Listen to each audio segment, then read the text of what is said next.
एक बार लंबे स्वर से मिलकर के ओम का उच्चारण करेंगे।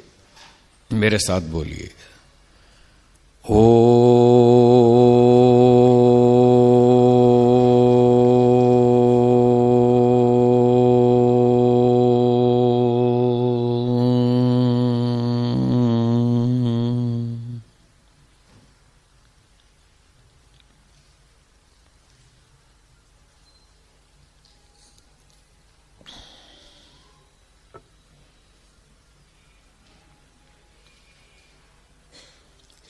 उपस्थित विद्वद्गण, धर्म प्रेमी सज्जनों, माताओं और बहनों, कल सायंकाल बातचीत आरंभ की थी। एक विषय प्रस्तुत किया था कि 3 पदार्थ अनादि हैं। कितने? 3। उनके नाम बोलिए। ईश्वर, आत्मा, प्रकृति। ये 3 हैं। ये तीनों पदार्थ अनादि हैं।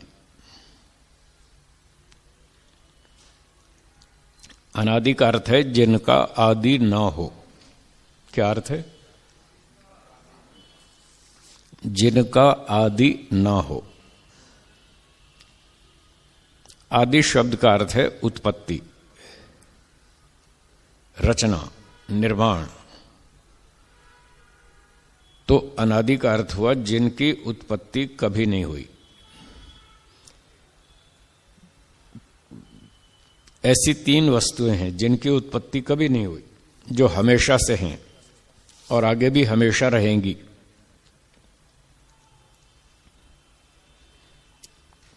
जो वस्तु उत्पन्न होती है वह नष्ट भी होती है। जो उत्पन्न नहीं होती वह नष्ट भी नहीं होती। ये मोटे मोटे नियम है, सब जानते हैं। तो 3 वस्तुएं ऐसी हैं जो उत्पन्न नहीं होती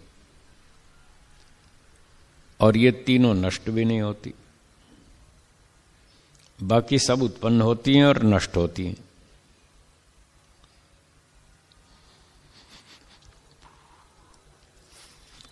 इन 3 में से 2 वस्तुएं चेतन हैं। कितनी चेतन है? 2। और एक जड़ है।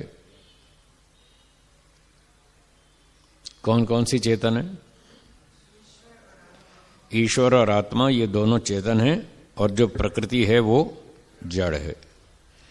तो कल बात चल रही थी कि जड़ और चेतन में क्या अंतर है। 3 अंतर कल बतलाए थे। कुछ याद हो तो बताइए। पहला अंतर क्या था? हाँ जी, इच्छा।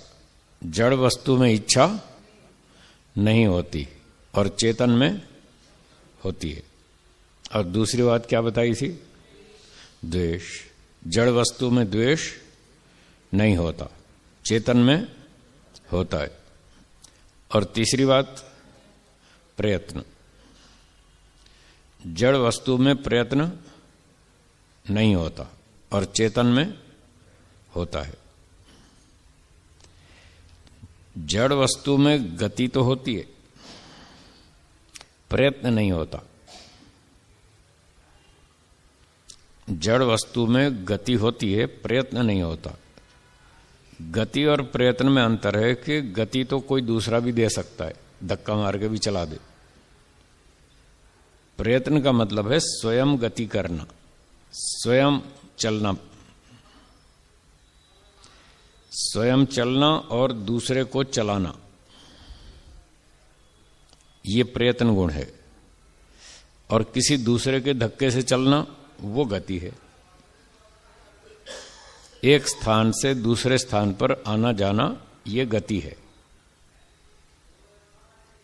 तो जड़ वस्तु में गति तो होती है परंतु प्रयत्न गुण नहीं होता। इस बात को मैं अब और आगे बढ़ाता हूं। स्कूटर चलता है या नहीं चलता है जी? स्कूटर चलता है या नहीं? हाँ, चलाया जाता है, दूसरे के चलाने से चलता है। चलता तो है, स्वयं नहीं चलता। मैंने ये पूछा था चलता है या नहीं चलता, ये नहीं पूछा कि स्वयं चलता है। हाँ, चलता है या नहीं चलता है? चलता है। अब अगला प्रश्न है, क्या स्वयं चलता है? नहीं चलता। तो चलता तो है स्कूटर, चलाने से चलता है, इसलिए स्कूटर में गति है या नहीं है? गति गति गति तो है ना, चलाने से चल पड़ता है, तो गति तो है। स्कूटर चलाने से चलता है, तो स्कूटर में गति है, पर वो स्वयं नहीं चलता, इसलिए स्कूटर में प्रयत्न नहीं है, वो स्वयं नहीं चलता। कार चलती है या नहीं चलती? चलती है। क्या स्वयं चलती है? स्वयं नहीं चलती। तो कार में गति तो है, प्रयत्न नहीं है। प्रयत्न होता है चेतन वस्तु में। आत्मा जड़ है या चेतन? चेतन। तो आत्मा स्वयं गति करता है, जड़ वस्तु स्वयं गति नहीं करती। जो ड्राइवर है वो चेतन है, वो स्कूटर चलाता है, कार को चलाता है, और ड्राइवर स्वयं भी चलता है। स्वयं भी चलता है, कार को भी चलाता है। तो इस प्रकार से ड्राइवर में दो बातें हो गई, स्वयं भी गति करता है, दूसरे को भी गति देता है।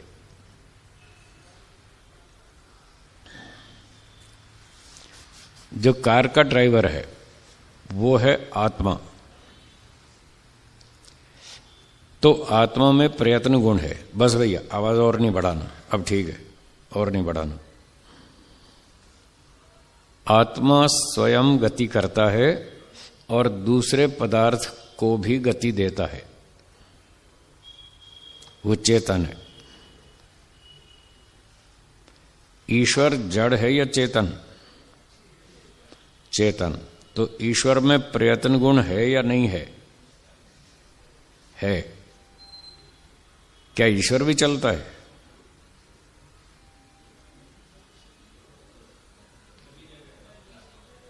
हैं जी? ये नहीं पूछा, जो पूछा वो बताओ। हाँ, बात करने का नियम है, न्याय दर्शन सिखाता है बात कैसे करनी चाहिए। बातचीत करने में 54 प्रकार की गलतियां होती हैं। कितनी? 54। 54 मिस्टेक्स। बातचीत करने में 54 तरह की गलतियां होती हैं, वो सब न्याय दर्शन में लिखी हैं। तो उन 54 में से एक गलती यह होती है कि जो बात पूछी जाए व्यक्ति उसका उत्तर नहीं देता, इधर उधर बोलता है। ये 54 में से एक गलती है। एक व्यक्ति ने पूछा लाल किला कहाँ है, दूसरे ने उत्तर दिया ताजमहल आगरा में। ये उत्तर ठीक है जी? गलत। ताजमहल नहीं पूछा, लाल किला पूछा, उत्तर लाल किले का देना चाहिए। लाल किला कहां पर है, ये उत्तर देना चाहिए। तो मैं फिर से प्रश्न बोलता हूं, ईश्वर स्वयं चलता है या नहीं चलता है जी? हाँ, अब उत्तर ठीक है ना, ये उत्तर देना चाहिए।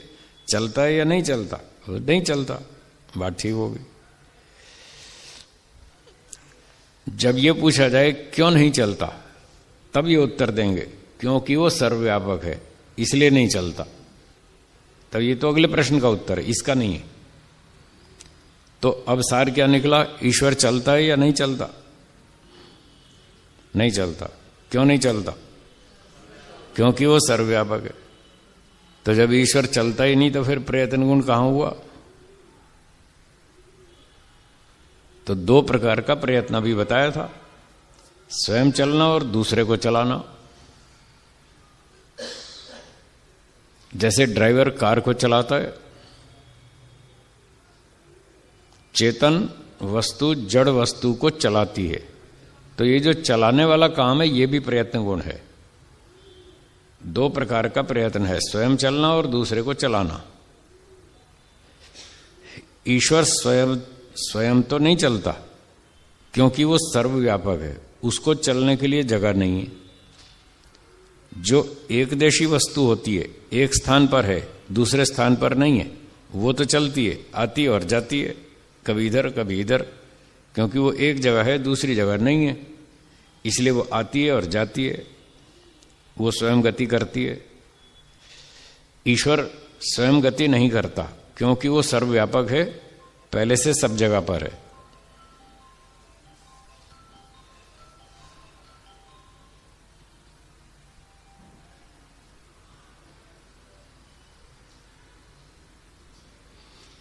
अब इसकी घंटी बंद कर दीजिए, वो नहीं तो दोबारा फोन करेगा, आपने काट दिया वो फिर करेगा। आपको आता हो तो ठीक है, नहीं तो पड़ोसी से करवा लें बंद। ठीक है जी। तो ईश्वर स्वयं गति नहीं करता, लेकिन दूसरे पदार्थों को गति देता है। हाँ या ना? देता है ना? पृथ्वी सूर्य के चारों ओर घूम रही है या नहीं? ये अपने आप चल रही है या कोई चला रहा है? कौन चला रहा है? हाँ, अब ईश्वर। अब ठीक बोला आपने, अब पता लग गया। ईश्वर देखो गति दे रहा है, पृथ्वी को गति दे रहा है, सूर्य को गति दे रहा है, पूरे ब्रह्मांड को गति दे रहा है। अरबों खरबों आकाश गंगाएं ईश्वर ने बनाई।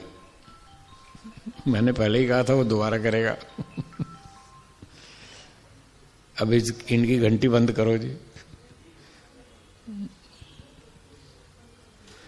या तो स्विच ऑफ करो या साइलेंट करो।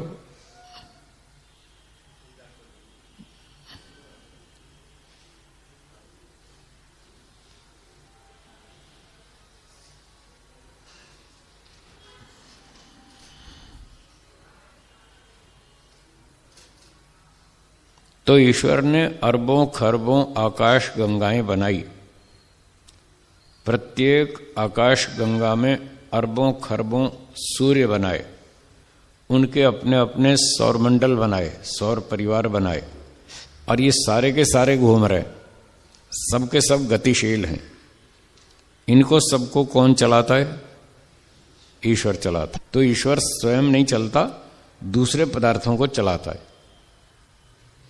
और जब किसी की मृत्यु हो जाती है तो उस आत्मा को दूसरा जन्म भी देता है। हाँ या ना? देता है ना? और मान लो एक व्यक्ति की चंडीगढ़ में मृत्यु हो गई और अगला जन्म ईश्वर ने देखा इसको बंगलौर में देना है, तो उसको चंडीगढ़ से बंगलौर तक कौन उठा ले जाएगा? हाँ जी, कौन पहुंचाएगा? ईश्वर। तो आत्मा को भी वो गति देता है, उसको भी चलाता है मरने के बाद। जीते जी आत्मा स्वतंत्र है, वो अपनी इच्छा से काम करता है, जो भी करे, अच्छा करे बुरा करे, थोड़ा करे ज्यादा करे, आज करे कल करे, जब भी करे, जीते जी वो स्वतंत्र है, स्वयं क्रिया करता है। लेकिन मरने के बाद तो बेहोश हो जाता है, फिर ईश्वर उसको उठा ले जाता है जहां उसको अगला जन्म देना हो। इस प्रकार से ईश्वर आत्माओं को भी चलाता है और जड़ पदार्थों को तो चलाता ही है। इस प्रकार से ईश्वर में भी प्रयत्न गुण है। दोनों का प्रयत्न अलग अलग है। आत्मा अपने काम करता है, ईश्वर अपने काम करता है, दोनों के काम अलग अलग हैं। आत्मा रेलगाड़ी बनाता है, कंप्यूटर बनाता है, हवाई जहाज बनाता है, स्कूटर बनाता है, सैटेलाइट बनाता है, टेलीफोन बनाता है, कंप्यूटर बनाता है, मकान बनाता है। ये आत्मा के कर्म है। खेती करता है, व्यापार करता है, नौकरी करता है, भोजन बनाता है, ये आत्मा के काम। और ईश्वर सृष्टि को बनाता है, सूर्य पृथ्वी चंद्रमा तारे प्राणियों के शरीर, ये ईश्वर बनाता है। वो उसका काम है, ये इसका काम है, दोनों अपना अपना करते हैं। ईश्वर के कार्यों को आत्मा कर नहीं सकता। दोहराइए, क्या बोला? कर ही नहीं सकता, उसके बस का नहीं। कोई आत्मा सूर्य बना सकता है? सारे साइंटिस्ट मिलकर सूर्य बना देंगे? नहीं बना पाएंगे। उनके बस का नहीं।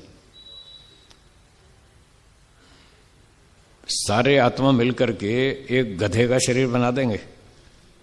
नहीं बना सकते, वो इनके बस का नहीं, ईश्वर का काम है। तो ईश्वर के कार्यों को आत्मा कर ही नहीं सकता, उसकी शक्ति, विद्या, बुद्धि, सामर्थ्य नहीं है। क्या आत्मा जो चीजें बनाता है, रोटी बनाता है, स्कूटर बनाता है, कार बनाता है, हैं? और क्या क्या बनाता है, रसगुल्ले बनाता है, गुलाब जामुन बनाता है गोल गोल, क्या ईश्वर बना सकता है? नहीं बना सकता। अच्छा, ईश्वर संतरे बना सकता है? जब संतरे गोल गोल बना सकता है तो गुलाब जामुन क्यों नहीं बना सकता? बना तो सकता है पर बनाता नहीं। हाँ, क्या बोला? बना तो सकता है, ऐसा नहीं कि आता नहीं उसको। देखो, आप कहते हैं गोल गोल गुलाब जामुन मनुष्यों ने बनाए, ईश्वर ने गोल गोल संतरे बनाए, नींबू बनाए, आंवले बनाए, तरबूज बनाए, छोटे भी बनाए, बड़े भी बनाए। क्या नहीं बना सकता? वो सब बना सकता है।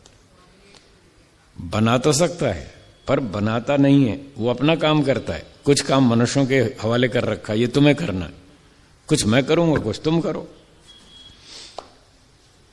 तो सारी बात का सार क्या हुआ कि ईश्वर मनुष्यों के काम कर सकता है पर करता नहीं है। हाँ जी, पकड़ में आई बात। ईश्वर मनुष्यों वाले काम कर तो सकता है परंतु करता नहीं है। उसने सीमा बना रखी है, भाई मैं यहां तक करूंगा, आगे का काम तुम करो। अब सारे काम ईश्वर करेगा तो हम क्या करेंगे? हमारे लिए कुछ बचा ही नहीं, सारा ही वो कर देगा। और जब सारा वो करेगा तो फिर हमें क्या मिलेगा? हमने कर्म ही नहीं किया तो फल क्या मिलेगा? आपको फल चाहिए या नहीं? फल चाहिए तो ऐसे फ्री में मिलेगा या कर्म करना पड़ेगा? तो कुछ तो काम छोड़ना चाहिए ना ईश्वर को हमारे लिए भी। इसलिए कुछ काम हमारे लिए छोड़ दिए कि भाई ये तुम कर सकते हो, करो। रेल बनाओ, हवाई जहाज बनाओ, स्कूटर बनाओ, कार बनाओ, भोजन बनाओ, खेती करो, व्यापार करो, बिल्डिंग बनाओ, ये काम तुम करो, अपना काम करो और फल भोगो। और कुछ काम मैं कर लूंगा जो तुम्हारे बस के नहीं है, तुम कर नहीं सकते, वो मैं कर लूंगा, वो ईश्वर कर लेता है। किसान खेत में गेहूं का बीज बो सकता है और बोता भी है, हाँ या ना? अब बीज तो बो दिया, पानी भी डाल दिया, हल भी चला दिया, उस बीज से अंकुर फूटेगा। अंकुर फोड़ना, पौधा बनाना, उसकी शाखाएं बनाना, पत्ते बनाना, फिर उस पर फसल लगाना, ये कौन करेगा? ये ईश्वर करेगा। तो कुछ काम मनुष्य करता है, कुछ ईश्वर करता है। मनुष्य बीज बोता है, ईश्वर पौधा बनाता है। फिर मनुष्य हल चलाता है, पानी डालता है, ईश्वर उसमें फसल लगाता है। ऊपर से सूरज बना रखा है, उसकी धूप भी मिलती रहती है। फिर जब फसल बन जाती है तो फसल काटना किसका काम? काटना मनुष्यों का काम। तो फसल काट के घर ले जाना, उसको कूटना, पीसना, फिर आटा बनाना, फिर आटे की रोटी बनाना, ये किसका काम? ये मनुष्यों का काम। फिर रोटी बन गई और उसको खाना किसका काम? मनुष्यों का काम। अब रोटी खा ली, नमस्ते जी, नमस्ते नमस्ते, आइए बैठिए।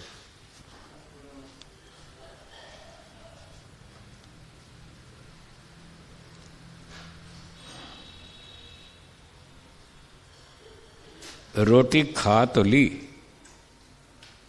अब इसको पचाने का किसका काम? हम पचा सकते हैं? हमको रोटी पचानी आती है?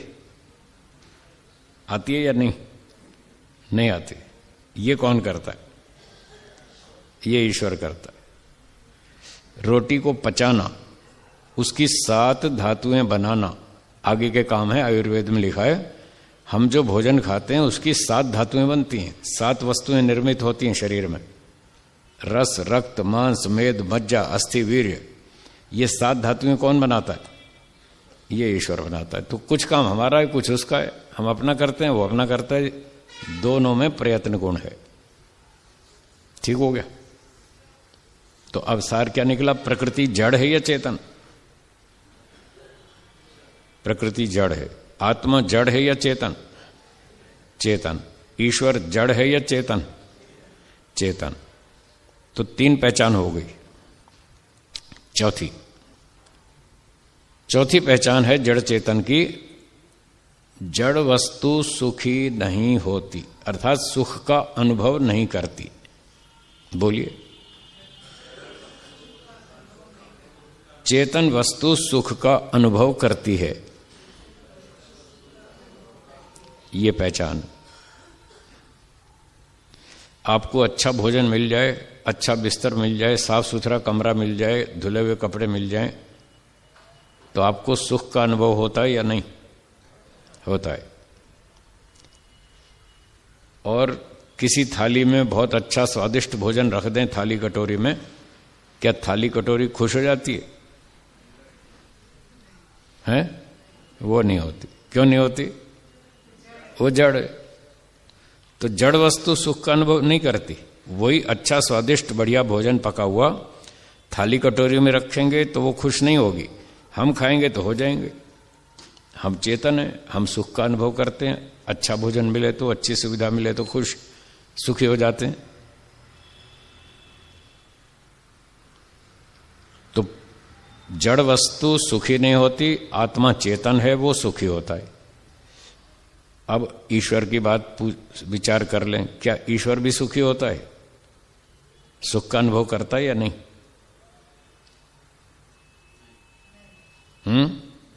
नहीं करता। कल तो आप कह रहे थे ईश्वर में आनंद है।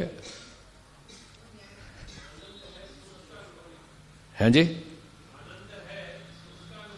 आनंद तो है। अच्छा, आप आनंद का अनुभव करते हैं नहीं करते? तो फिर ईश्वर क्यों नहीं करेगा? अच्छा, आप सुख का अनुभव करते हैं, ईश्वर सुख का अनुभव क्यों नहीं करता? सुख और आनंद में क्या अंतर है? आप कह रहे हैं आनंद का अनुभव करता है, सुख का नहीं करता। सुख और आनंद में क्या फर्क है?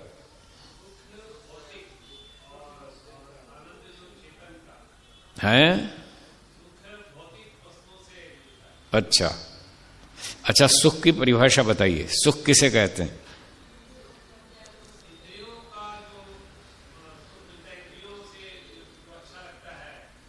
किसको अच्छा लगता है? तो आत्मा को अच्छा लगता है, ईश्वर को अच्छा नहीं लग रहा है। नहीं, ये थोड़ी शर्त है कि इंद्रियों से आना चाहिए, ये तो कहां लिखा है? ये शर्त कहां लिखी है कि इंद्रियों से तो आए वो सुख है और जो बिना इंद्रियों के मिले वो आनंद है? ये कहां लिखा है? ये तो कोई लिखा नहीं ऐसी परिभाषा। सुख और दुख की परिभाषा सुनिए, फिर आपकी यह समस्या हल हो जाएगी। सुख का अर्थ है जो अनुभूति हमें अच्छी लगती है। क्या बोला? जो अनुभूति हमें अच्छी लगती है उसका नाम है सुख, उसी का नाम है आनंद। क्या आनंद अच्छा नहीं लगता? तो दोनों की एक ही बात है। सुख कहिए, आनंद कहिए, एक ही बात। ये दोनों पर्यायवाची शब्द हैं। तो सुख या आनंद एक ही वस्तु है। जो अनुभूति हमें अच्छी लगती है उसका नाम सुख अथवा आनंद है। उसका सोर्स कोई भी हो सकता है, स्रोत उसका कोई भी हो सकता है। हमें अच्छी लग रही है, बस इसका नाम है आनंद अथवा सुख। और दुख की परिभाषा, जो अनुभूति हमें अच्छी नहीं लगती, बोलिए, उसका नाम दुख है। सुख उसका नाम है जो अच्छा लगता है, दुख उसका नाम है जो अच्छा नहीं लगता। जिसे हम भोगना चाहते हैं वो सुख है, जिसे नहीं भोगना चाहते वो दुख है। मजबूरन भोगना पड़ता है, दुख भोगना पड़ता है, चाहते नहीं है, मजबूरी आ जाती है भोगने की, इसलिए मजबूरन भोगना पड़ता है। कोई व्यक्ति जेल में जाना चाहता है, हाँ या ना? फिर भी जाना पड़ता है। कोई सुअर, कुत्ता, गधा, हाथी, बंदर, सांप, बिच्छू बनना चाहता है? नहीं चाहता, फिर भी बनना पड़ता है। ये तो मजबूरन। क्यों मजबूरी आ गई? क्योंकि घोटाले किए, इसलिए मजबूरी आ गई भोगने की। इसलिए दुख भोगना पड़ता है। पहले गलतियां करी हैं, इसलिए दुख भोगना पड़ता है। हमारे ऊपर एक प्रशासक है जो हमारी सारी कर्म फल की व्यवस्था करता है। उसने हमको कानून भी बता रखा है और दंड व्यवस्था भी बता रखी है कि ये कानून है, ये दंड है। कानून का पालन करो तो इनाम मिलेगा, उल्लंघन किया तो दंड मिलेगा। अब हम स्वतंत्र हैं, पालन करें या ना करें। जब कानून का पालन करते हैं तो सुख मिलता है, वो नियम है, और जब कानून तोड़ते हैं तो दंड मिलता है, वो दुख आता है, वो दूसरा नियम है। तो जब लोग कानून तोड़ते हैं तब ईश्वर उनको दंड देता है। राजा भी देता है, सरकार देती है, प्रजा भी दे देती है कहीं कहीं, और माता पिता देते हैं, गुरुजन देते हैं, समाज देता है, पंचायत देती है, राजा देता है। ये इन लोगों को दंड देने का अधिकार दे रखा है ईश्वर ने। तो जो भी अपने क्षेत्र का दंडाधिकारी है वो कानून तोड़ने पर अपने अधीनस्थ लोगों को दंड देता है, तब मजबूरन उसको दंड भोगना पड़ता है, भोगना चाहते नहीं है। तो जो लोग यहां की दंड व्यवस्था में दंड भोग लेते हैं, राजा से, माता पिता से, गुरुजनों से, आचार्य से, पंचायत से, जिनको यहां दंड मिल गया तो ठीक है, और जिनको नहीं मिला, बच गया दंड, पकड़ में नहीं आए या छूट गए रिश्वत देकर, उनका दंड भोगना बाकी है। वो फिर अंत में उनको ईश्वर देगा, वो नहीं छोड़ेगा, वो फिर अपने हिसाब से दंड देगा। वो भी जेल बना रखी है उसने, जेल में डालेगा। ईश्वर की जेलें हैं ये प्राणी, गाय, घोड़ा, कुत्ता, हाथी, बंदर, सुअर, मक्खी, मच्छर, सांप, बिच्छू, ये उसकी बनाई जेल है। तो जो लोग यहां अपराध करते हैं उनको ईश्वर ऐसी जेल में डाल देता है, वहां उनको दुख भोगना पड़ता है। चाहता कोई नहीं है पर भोगना पड़ता है। तो जड़ और चेतन की चौथी पहचान क्या बताई थी? सुख का अनुभव करना, बोलिए। और पांचवी पहचान है दुख का अनुभव करना। आत्मा चेतन है, ये दोनों काम करता है, सुखी भी होता है, दुखी भी होता है, सुख का अनुभव भी करता है, दुख का भी अनुभव करता है। ये जड़ वस्तुएं हैं, न ये सुखी होती न दुखी होती, ये सुख दुख का अनुभव नहीं करती, और आत्मा दोनों करता है। आत्मा भी चेतन है, ईश्वर भी चेतन है, दोनों चेतन है। पर जैसे हम देख रहे हैं कि आत्मा में दो प्रकार की इच्छा थी। कौन कौन सी? कल का पाठ दोहरा लें। आत्मा में इच्छा थी या नहीं थी? हैं जी? थी ना? कितने प्रकार की? दो प्रकार की। कौन कौन सी? स्वार्थ की इच्छा और परोपकार की इच्छा, दो तरह की थी। और ईश्वर में थी या नहीं इच्छा? परोपकार की एक इच्छा थी, दोनों नहीं थी। तो आत्मा और ईश्वर दोनों चेतन है, फिर भी इन दोनों में थोड़ा अंतर भी है।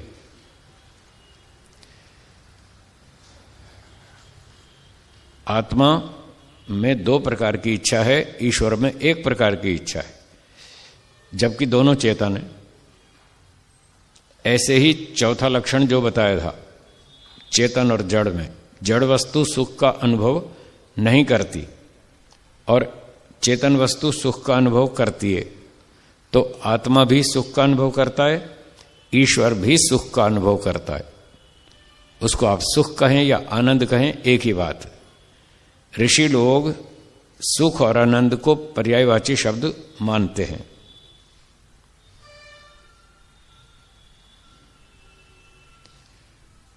तो ये चौथी बात हो गई, ईश्वर भी सुख का अनुभव करता है, आत्मा भी करता है। अब जो पांचवी बात थी, जड़ वस्तु दुख का अनुभव नहीं करती और चेतन आत्मा दुख का अनुभव करता है। तो अब प्रश्न है ईश्वर के बारे में, क्या ईश्वर भी दुखी होता है जी? नहीं होता। हाँ, ये ठीक है उत्तर।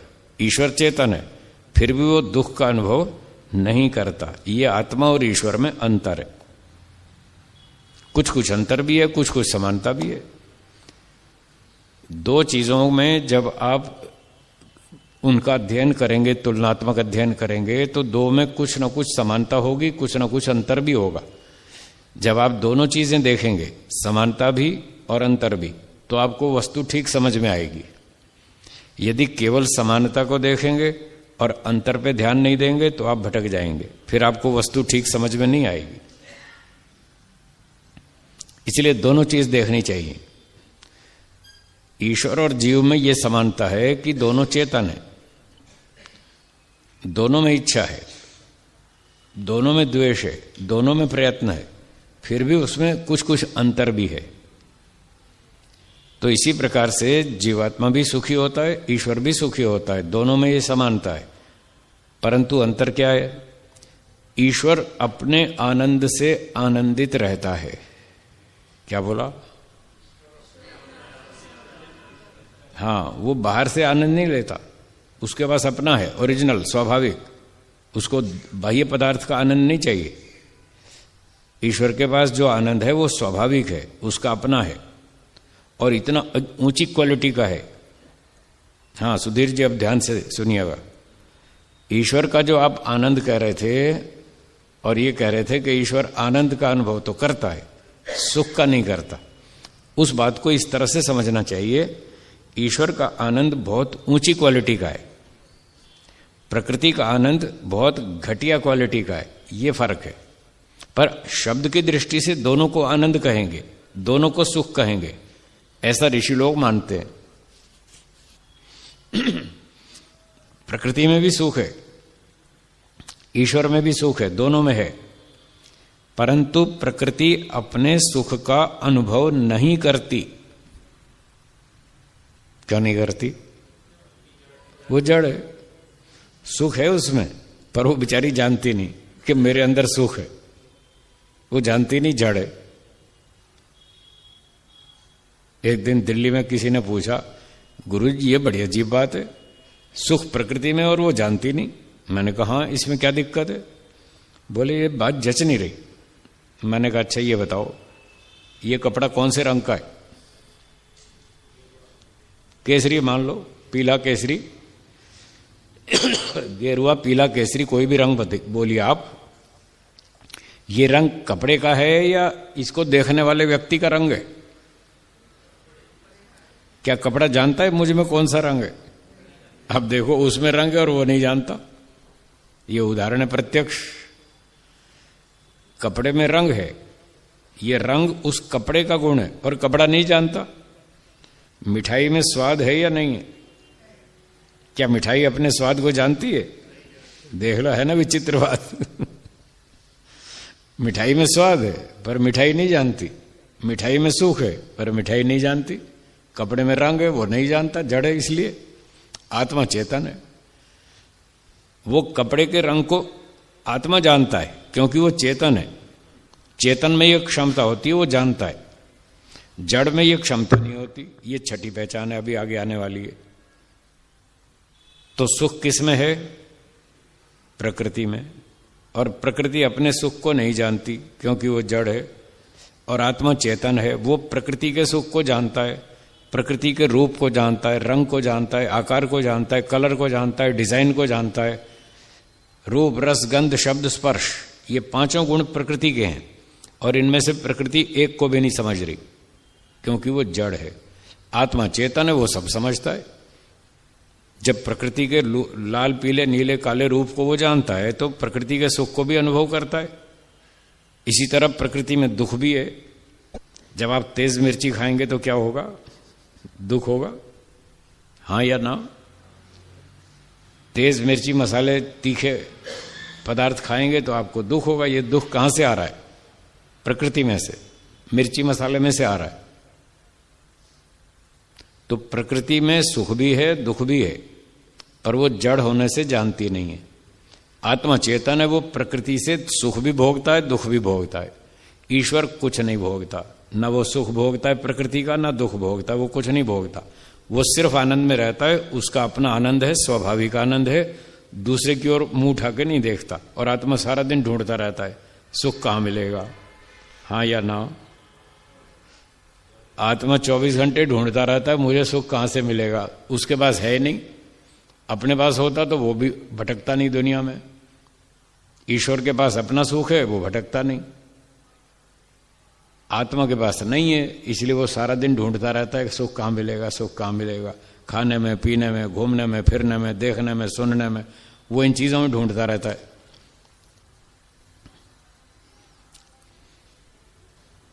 ठीक है, तो चौथी पहचान सुख का अनुभव करना। आत्मा सुख का अनुभव करता है, अपने सुख का नहीं, अपना सुख है ही नहीं, प्रकृति से लेता है या ईश्वर से लेता है, दोनों में सुख है। कभी प्रकृति का सुख भोगता है, कभी ईश्वर का। संसार में आता है तो इंद्रियों से वो प्रकृति का सुख भोगता है, जब मोक्ष में जाता है तो ईश्वर का आनंद लेता है, उसके पास अपना आनंद नहीं है।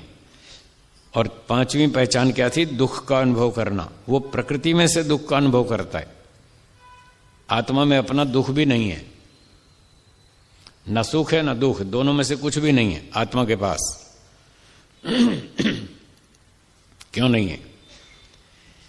इसके पीछे एक नियम है कि जो गुण, बोलिए, जो गुण जिस वस्तु में स्वभाव से होता है वह गुण उस वस्तु को कभी नहीं छोड़ता।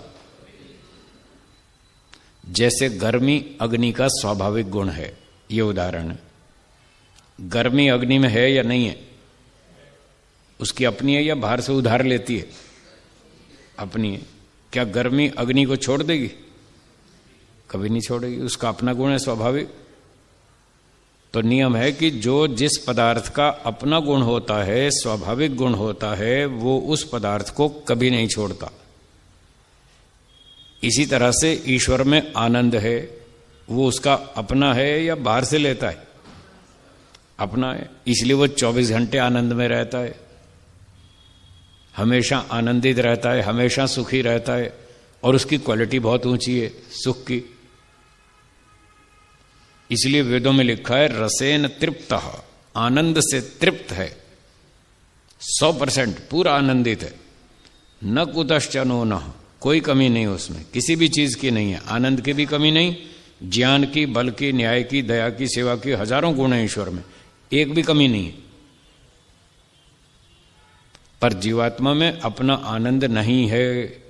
यदि अपना आनंद होता तो 24 घंटे सुखी रहता, जैसे ईश्वर सुखी रहता है 24 घंटा। क्या हम 24 घंटा सुखी रहते हैं? हाँ या ना? नहीं रहते ना। कभी सुख आता है, फिर छूट जाता है। छूट जाता है मतलब हमारा नहीं है, स्वाभाविक नहीं है। अपना होता तो छूटता नहीं। ऐसे ही दुख आता है, वो भी छूट जाता है। हाँ या ना? क्या 24 घंटा दुखी रहते हैं हम? नहीं रहते। दुख आता है, छूट जाता है, सुख आता है, छूट जाता है, दोनों आते हैं, दोनों छूट जाते हैं, बारी बारी से आते हैं, छूटते रहते हैं। इसका मतलब आत्मा में ना अपना सुख है ना अपना दुख है। प्रकृति में से सुख लेता है, प्रकृति में से दुख लेता है। और एक और चीज है प्रकृति में तीसरी, उसका नाम है मोह। क्या नाम? मोह, मूर्खता, नशा, नींद, आलस्य, पागलपन, यह भी प्रकृति में से आता है, जीवात्मा का नहीं है। ये जो प्रकृति है, जड़ पदार्थ, इसमें कुल मिलाकर 3 प्रकार के पार्टिकल्स हैं। स्मॉलेस्ट पार्टिकल, सबसे छोटे कण, सबसे छोटे परमाणु 3 प्रकार के। उनके नाम बोलिए। सत्वगुण, रजोगुण, तमोगुण। ये आपने सुन रखे नाम, सुने ना? सत्व, रज और तम। सत्वगुण सुख देता है, उसकी प्रॉपर्टी है सुख। और रजोगुण दुख देता है, और तमोगुण मूर्ख बनाता है। वो नशा पैदा करता है, पागल बनाता है, नींद लाता है, आलस्य लाता है। तमोगुण का ये काम है। एक व्यक्ति ने खूब शराब पी ली, बोलिए नशा आएगा या नहीं? आ जाएगा ना। ये तमोगुणी पदार्थ है। शराब, भांग, सुल्फा, गांजा, अफीम, ये सब तमोगुणी पदार्थ हैं। इनके खाने पीने से आदमी को नशा आ जाता है और वो पागल हो जाता है, नशे में आता है, मूर्ख बन जाता है, उसको होश नहीं रहता, क्या बोलूं क्या नहीं बोलूं, किससे बात कर रहा हूं क्या कर रहा हूं, कुछ पता नहीं चलता है। ये तमोगुण का असर है। और तेज मिर्ची, मसाले, खट्टे तीखी चटनियां, ये रजोगुणी पदार्थ हैं। इनके खाने से चंचलता आती है और जलन होती है, दर्द होता है, दुख होता है, बेचैनी होती है। ये रजोगुण का काम है। खीर, पूरी, हलवा, मिठाई, दाल, रोटी, सब्जी, फल, फूल, फ्रूट, ये सात्विक भोजन है, इसके खाने से मन बुद्धि शांत, प्रसन्न, शरीर स्वस्थ और बलवान, इससे सुख मिलता है। तो प्रकृति में ये तीनों तरह की चीजें हैं, सुख दुख मोह। बोलिए, ये तीनों प्रकृति से जीवात्मा भोगता है, उसका अपना कुछ नहीं है, न सुख है, न दुख है, न मूर्खता है। ये प्रकृति में से आ रही है, आती भी है, हट भी जाती है। तीनों चीजें आती हैं, तीनों चीजें हट जाती हैं, इसका मतलब इसकी अपनी नहीं है। और ईश्वर केवल आनंद में रहता है, उसका अपना आनंद गुण है, वो स्वाभाविक है। दुख उसमें है नहीं, इसलिए ईश्वर दुखी होता नहीं। प्रकृति में दुख है, प्रकृति जीवात्मा पर हमला करती है, इसलिए जीवात्मा प्रकृति के संपर्क से दुखी हो जाता है। पांव में कांटा चुभता है तो दर्द होता है, जलन होती है, वो रजोगुण का दुख है, जीवात्मा उसको रोक नहीं पाता। जब पांव में कांटा चुभता है तो जो जलन होती है, दर्द होता है, आत्मा उसको रोकने में असमर्थ है, अल्पशक्तिमान है, वो रोक नहीं पाता, इसलिए बेचारा दुखी होता है। ईश्वर अल्पशक्तिमान है या सर्वशक्तिमान? सर्वशक्तिमान। जोर से भट्ठी जला दो अग्नि की, खूब तेज गरम गरम अग्नि जल रही है, भट्ठी जल रही है जोर से, अगर हम वहां पर हाथ डालेंगे भट्ठी में तो हमारा हाथ जलेगा या नहीं? दर्द जलन होगी या नहीं? उस भट्ठी में क्या ईश्वर है या नहीं? क्या ईश्वर भी जलता, दुखी होता है? उसको कुछ नहीं होता। और हमारा हाथ चला जाए तो हमको जलन होती है, हम फट से हाथ बाहर खींच लेते हैं। ईश्वर को जलन क्यों नहीं होती? इतना खतरनाक गर्म सूर्य है, इतनी भयंकर गर्मी है, उसमें तापमान है। साइंटिस्ट लोग बताते हैं ये जो हमारा सूर्य है, इसके नाभिक में, न्यूक्लियस में 1,40,40,00,000 डिग्री सेल्सियस इतना तापमान, 1,40,40,00,000। और यहां धरती पे तो 40-45 पे लोग हाय तौबा मचाते हैं, हाय हाय गर्मी हो गई, मर गए हैं, पसीने आ रहे, जान छूट रही, बहुत तकलीफ हो रही है। यहाँ 40-45 डिग्री में हालत खराब हो जाती है, और वहां 1,40,00,000 डिग्री तापमान है, और फिर भी ईश्वर को कोई जलन नहीं है। ईश्वर वहां भी रहता है सूर्य में, हाँ या ना? क्या उसको जलन होती है? क्यों नहीं होती? वो सर्वशक्तिमान है, उस दुख को रोक देता है। क्या बोला? वो उसको रोक देता है। हम अल्पशक्तिमान हैं, हम नहीं रोक पाते,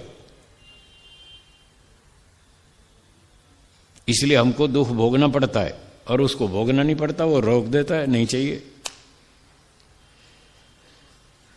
तो पांचवी बात ये हुई, ईश्वर दुखी नहीं होता, जीवात्मा होता रहता है, पर ये उसका स्वाभाविक गुण नहीं है।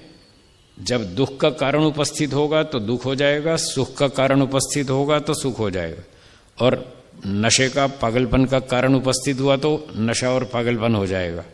वो सब कारण पूर्वक है, उसका अपना नहीं है, स्वाभाविक नहीं है।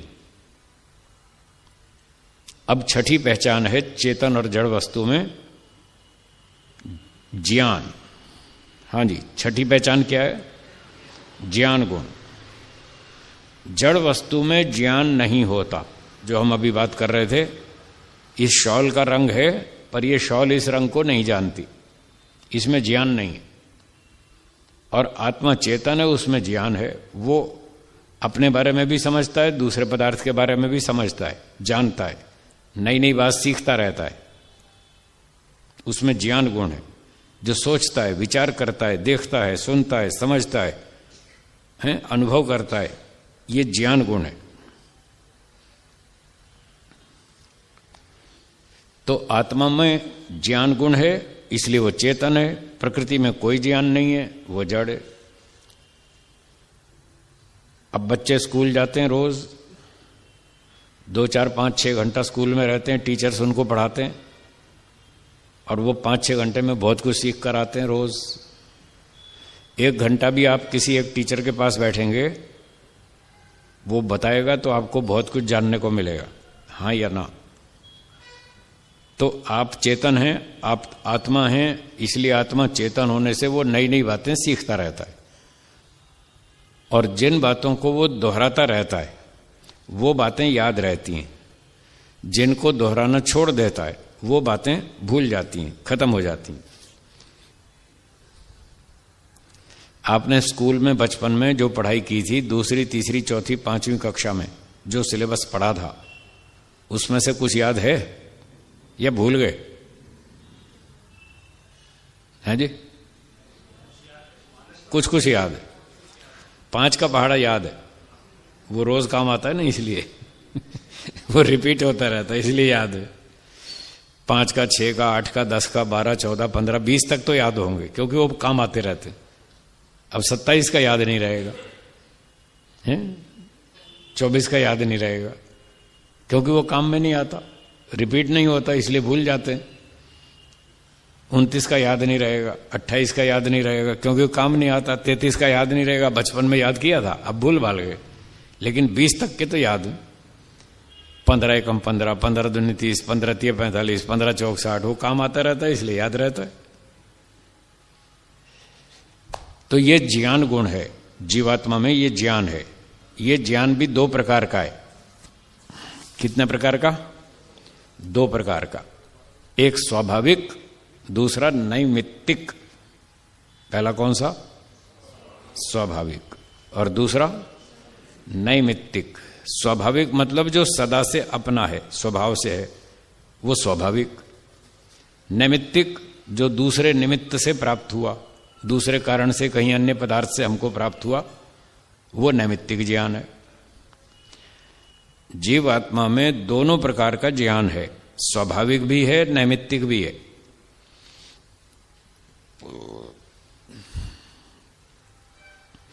जो हम माता पिता से सीखते हैं बचपन से, छोटे बच्चे को माता पिता सिखाना शुरू करते हैं, हाँ बेटा देखो, ये आंख है, ये कान है, ये दांत है, ये नाक है, ये सिर है, ये हाथ है, ये अंगूठा है। सिखाते नहीं बचपन से, यहीं से शुरू करते हैं। दादा, नाना, चाचा, ताता, बोलो, ऐसे नाम बोलो, बोलना शुरू करता है। वो सुनता जाता है, सीखता जाता है, बोलता जाता है।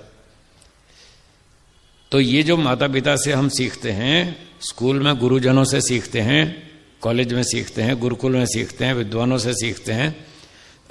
तरह तरह के लोग आते हैं, कोई कंप्यूटर मास्टर है, कोई अलग सब्जेक्ट का टीचर है, कोई इंग्लिश पढ़ाता है, कोई हिंदी पढ़ाता है, कोई मैथ्स पढ़ाता है। तो इतने लोगों से जो हम सीखते हैं, ये सारा नैमित्तिक ज्ञान है। ये उन विद्वानों से सीख रहे हैं, हमारे पास नहीं था, बाद में सीखा, बाहर से आया। इसका नाम है नैमित्तिक ज्ञान। ईश्वर से हम प्राप्त करते हैं, ऋषियों से प्राप्त करते हैं, विद्वानों से, गुरुजनों से जो हम सारा सीख रहे हैं, ये सारा नैमित्तिक ज्ञान है। अच्छा, इस माइक्रोफोन को हम कुछ सिखाएं तो ये सीखेगा? क्यों?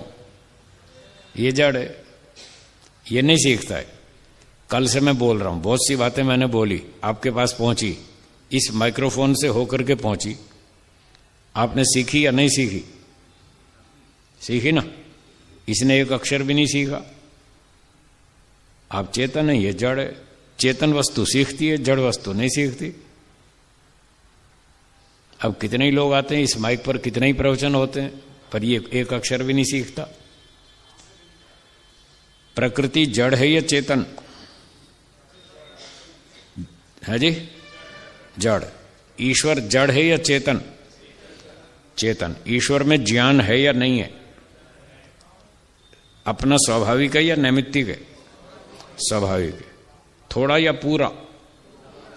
ईश्वर के ज्ञान में कोई भ्रांति है या नहीं है? कोई संशय है या नहीं? उसका ज्ञान शुद्ध है या नहीं है? शुद्ध है। ईश्वर का ज्ञान संपूर्ण है, कंप्लीट है, कन्फर्म है, करेक्ट है, भ्रांति रहित, संशय रहित, उसका पूर्ण ज्ञान। और अपना स्वाभाविक, ईश्वर का ज्ञान स्वाभाविक है, वो किसी से कुछ नहीं सीखता।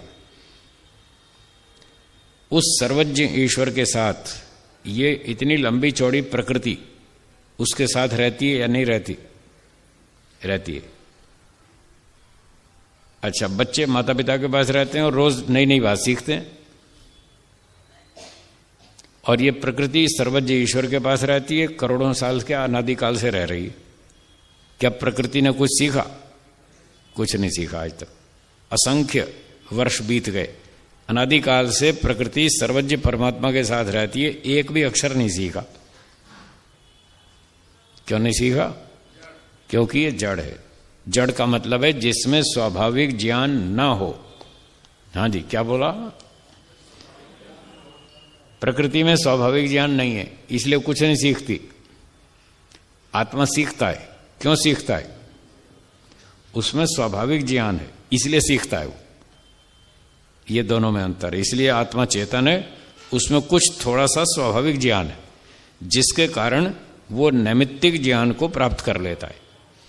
प्रकृति में वो स्वाभाविक ज्ञान नहीं है, इसलिए वो नैमित्तिक ज्ञान को प्राप्त नहीं कर पा रही। सर्वज्ञ परमात्मा के साथ रहकर भी कुछ नहीं सीख पाई आज तक, एक अक्षर भी नहीं सीखा। तो ये तीनों की चर्चा हो गई, प्रकृति, जीव और आत्मा, जीवात्मा और ईश्वर। प्रकृति जड़ है, उसमें ज्ञान जीरो, शून्य, कुछ भी नहीं, स्वाभाविक भी नहीं, नैमित्तिक भी नहीं, कुछ भी नहीं। जीवात्मा चेतन है, उसमें स्वाभाविक ज्ञान भी है, नैमित्तिक भी है। स्वाभाविक ज्ञान होने के कारण ही वो नैमित्तिक ज्ञान को भी प्राप्त कर लेता है। और ईश्वर का ज्ञान स्वाभाविक है, वो संपूर्ण है, उसमें ज्ञान में कोई कमी नहीं, इसलिए वो बाहर से कुछ भी नहीं सीखता, उसको आवश्यकता नहीं। हाँ, सिखाता जरूर है। ईश्वर ने 4 वेद का ज्ञान दिया सृष्टि के आरंभ में, 4 ऋषियों को 4 वेदों का ज्ञान दिया, और उस ज्ञान को ऋषियों ने ईश्वर से प्राप्त किया। फिर ऋषियों ने दूसरे मनुष्यों को पढ़ाया, उन्होंने आगे पढ़ाया, उन्होंने आगे पढ़ाया, वो क्रम आज तक चल रहा है। इसलिए हमको विद्वानों के पास, गुरुजनों के पास जाना पड़ता है सीखने के लिए। अब ज्ञान हम सीखते हैं, अच्छा अच्छा सीखते हैं, कई लोग खराब भी सीख लेते हैं। कोई चोरी करना सीख लेता है, जेब काटना सीख लेता है। जेब काटना भी एक कला है, हाँ या ना? सब लोग नहीं जानते जेब काटना। आपको पता है जेब कैसे कटती है जी? काटा नहीं ना? कोई बात नहीं, फिर भी सीखना चाहिए। जेब काटना एक कला है, वो आपको पता होनी चाहिए जेब कैसे कटती है। सीखना तो चाहिए। इसलिए नहीं सीखना कि दूसरे की जेब काटनी है, इसलिए नहीं, अपनी जेब बचानी है, इसलिए सीखना चाहिए। अगर आपको नहीं मालूम जेब कैसे कटती है तो आपकी जेब कट जाएगी, आपको पता ही नहीं चलेगा। फिर घर आएंगे, कहेंगे अरे आज तो मेरी बस में जेब कट गई, मेरा मोबाइल चोरी हो गया, क्योंकि आपको पता ही नहीं जेब कैसे कटती है। ठीक है, तो वो सीखना चाहिए जेब कैसे कटती है। मुझे 40 साल हो गए, मेरी जेब नहीं कटी आज तक। मैं ट्रेन में घूमता हूँ, देश भर में घूमता हूँ, ट्रेन में घूमता हूँ, बस में घूमता हूँ, फ्लाइट में जाता हूँ, बाजार में जाता हूँ, मेरी जेब नहीं कटती आज तक। मुझे पता है जेब कैसे कटती है, आपको नहीं पता, आप कटवा क्या होगे देखना। आप भी सीख लो जेब कैसे कटती है। 40 साल में मेरा बैग चोरी नहीं हुआ आज तक, ट्रेन में, बस में मेरी कभी जेब नहीं कटी, मेरा कोई मोबाइल नहीं खोया आज तक। क्यों? मुझे पता है चोरी कैसे होती है, जेब कैसे कटती है, माल कैसे गायब होता है, मुझे सब पता है, तो मैं सावधान रहता हूं। आपकी जेब कटी या नहीं कटी? किसी की कटी ना? हाँ, आपको पता नहीं था इसलिए कट गई। अब आज सीख लो कैसे जेब कटती है, सिखाऊं?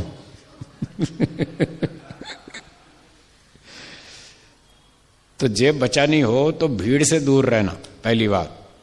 क्या बोला? जेब कटती है भीड़ में, मेले में, जहां भीड़ भाड़ होती है, बस में, ट्रेन में, जहां भीड़ इकट्ठी होती है ना, तो वहां जेब कतरे उस भीड़ का फायदा उठाते हैं। और वो एक नहीं होता, 4, 5, 6 होते हैं।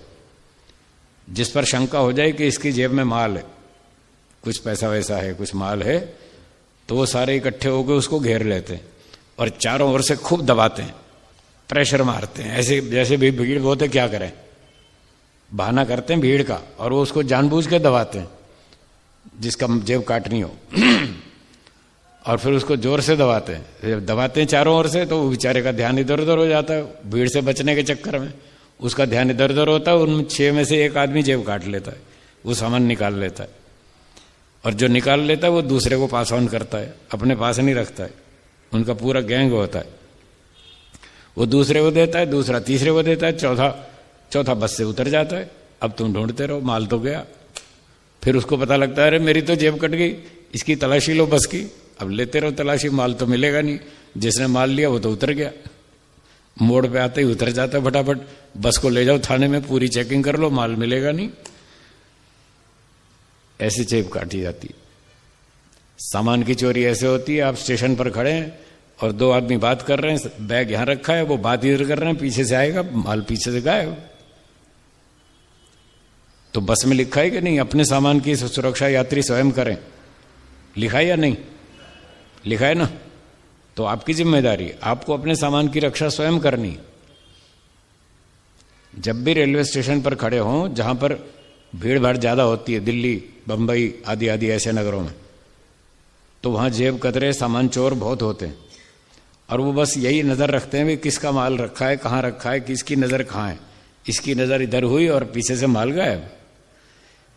इसलिए अपने सामान को संभाल के रखें। कैसे संभाल के रखें? उसको चिपका के रखें अपने साथ, ऐसे ऐसे चिपका के रखें, पता तो चले, जब कोई उठाए तो पता तो चले हाँ कोई घसीट रहा है। नहीं तो आपका सामान यहां रखा है, आप इधर मुंह करके बात कर रहे हैं, पीछे से सामान गायब हो जाएगा। तो जब भी बातचीत करें सामान को अपने सामने रखें, पीछे नहीं, सामने रखें और बैग को यूं टांग चिपका के रखें, फिर माल चोरी नहीं होगा। और रात को ट्रेन में सोएं तो ताला लगा के सोएं, चेन लगा के सोएं, तो काफी सुरक्षा रहेगी। ठीक है, समझ में आया? तो ये भी कलाएं होती हैं, इनको भी जानकारी होनी चाहिए ताकि हम अपनी रक्षा कर सकें। इसलिए हमें किसी का बैग चोरी नहीं करना, किसी की जेब नहीं काटनी, पर अपना माल की सुरक्षा तो करनी है। इसलिए ये सब पता होना चाहिए। तो बात चल रही थी ज्ञान की। ईश्वर का ज्ञान संपूर्ण है, जीवात्मा सीखता रहता है, उसका ज्ञान नैमित्तिक है। और जब ज्ञान ठीक होता है तो अब कर्म की बात शुरू होती है। जिसका ज्ञान ठीक होता है उसका कर्म भी ठीक होता है। जिसके ज्ञान में गड़बड़ है उसका कर्म भी गड़बड़ है। जैसे प्रकृति से सुख भी मिलता है, दुख भी मिलता है और मूर्खता भी, तीनों चीजें हमको मिलती हैं। तो हमें तीन में से क्या चाहिए? सुख, दुख, मोह, तीनों चाहिए या क्या चाहिए? सुख चाहिए। तो सुख कब मिलता है? ईश्वर ने बताया कि अच्छे काम करोगे तो सुख मिलेगा। तो एक व्यक्ति को सीखने को मिला, अच्छे काम करोगे तो सुख मिलेगा, उसका ज्ञान ठीक है। और दूसरे का ज्ञान में गड़बड़ है, वो कहता है झूठ बोलो, चोरी करो, हेरा फेरी करो, घोटाला करो, जो मर्जी करो, अपना खाओ पियो, मजा करो। कल किसने देखा है? अगला जन्म किसने देखा है? बस यही पहला और आखिरी जन्म है। मनुष्य का जन्म बार बार तो मिलता नहीं, एक बार मिला है तो इसका पूरा मजा ले लो। और उसका ज्ञान यह है कि चाहे घोटाला करो, चोरी करो, डकैती करो, लूटमार करो, हेरा फेरी करो, दूसरे का छीनो और खाओ और मजा करो। इसका ज्ञान ठीक है या गलत है जी? तो ये अच्छे काम करेगा? ये नहीं करेगा। उसका ज्ञान गलत है तो वो गलत काम करेगा। जिसका ज्ञान ठीक है कि मैं चोरी करूंगा, झूठ बोलूंगा, रिश्वत लूंगा, तो भगवान बंदर बनाएगा, उल्लू बनाएगा, सुअर कुत्ता बनाएगा। इसका ज्ञान ठीक है तो वो गलत काम करेगा? वो नहीं करेगा। आपके आस पड़ोस में कहीं कहीं बंदर दिखते हैं ना, बंदर है, घोड़ा है, गधा है, बैल है। इन प्राणियों को आप मामूली व्यक्ति मत समझना, ये पिछले जन्म के बड़े बड़े अफसर हैं। आप बंदर को देखें तो ये समझना कि पिछले जन्म का डीएसपी है, वहां रिश्वत खाता था, आज बंदर बन के घूम रहा है। उसको डीएसपी समझना, ऐसे आम आदमी चालू वालू मत समझना। कोई बैल है, कोई बंदर है, कोई घोड़ा, ये सब पिछले जन्म के बड़े बड़े अफसर हैं। पिछले जन्म में इन्होंने घोटाले किए, भगवान ने इनको सुअर बैल घोड़ा बना दिया।